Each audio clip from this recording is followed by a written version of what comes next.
کابینە تازەکەی عێراق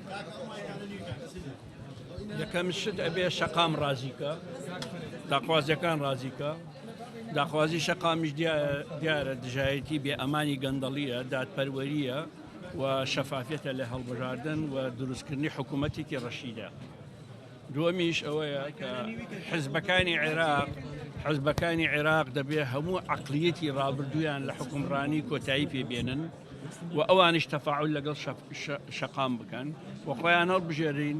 ئێمەش لە کوردستانە کە لە هەڵبژاردننی پێشوەخت قۆناغێکی نوێ لە پرۆسی سیاسی عێراق دروست بێ و عەلاوی ئەگەر ئەمانە بکە سەرکەوتووە بێ سەبارەت بە کوردستانیش پێما بە ئیتفاقەکانمان لەگەڵ حکوومەتی عێراقی لە جێ خۆیەتی دەبێت گۆڕانکاری بە پێی داخوازیە تازەکانیش لە گفتوگۆکانمان لەگەڵ یا بکرێ لە پێش هەموو شتێکە مەسەلەی دەستور جێبەجێکردنی مادەی 140 هەموو ئەم مەسەلانە مەسەلەی زۆر جدین لە بینی ئێمە و ئەم حکوومەتەی کە جەنابی محەممەد تۆفیق عەلاوی پێکی هێنێ.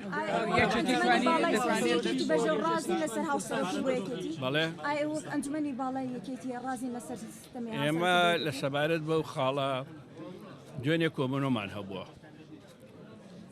لە کۆبوونەوەکە جەنابی کاکۆسەد نامەیەکی ئاراستەی هەڤاڵانی ئەنجومەنی سەرکردایەتی کردووە. داوامان کردووە کە گفتوگۆکانمان تۆزە گەرمترکەین و لە یەکتێگەشتن لە بێنمانە لەسەر هەموو ئەم جومگانە دروست بکەین دوایی کۆبوونەکان باشتر دەست پێکرد.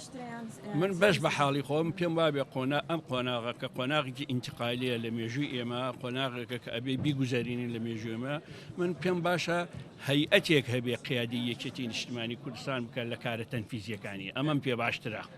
هەیئەتێکە بێ کە هەموو جەمسەرەکانی تیا بێ کێشە لە دەرەوەی ئەو هەیەتە بەجێندە هێڵن.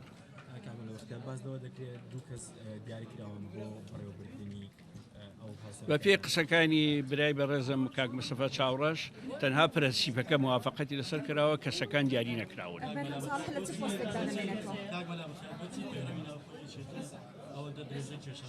لەبەر ئەوەی کە لە کۆنگرە هەموو ئەو کێشانەی ڕابردوو و چۆنیتی داڕشتنەوەی پەیڕە و هەمووی حواڵەی ئەم ئەنجومەنی سەرکردایەتیە کراوە ئەمەش کاتی ئەوێ ئاسان نییە.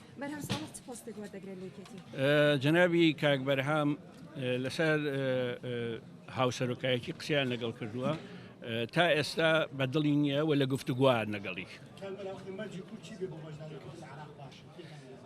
عێراق ببێ بە عێراقی دیموکراسی، ببێ بە نیشتیمانی هەمووان، پابەند بێ بە دەستور، گەندەڵی نەهێڵێ، دادپەروەری بێنێتە ئاراوە، عەقڵێتی تائیفی و ئەو جۆرە سیاسەتێک کە لەمەوبەر ئازاری خەڵکی داوە ئەوە کۆتایی پێبێنێ.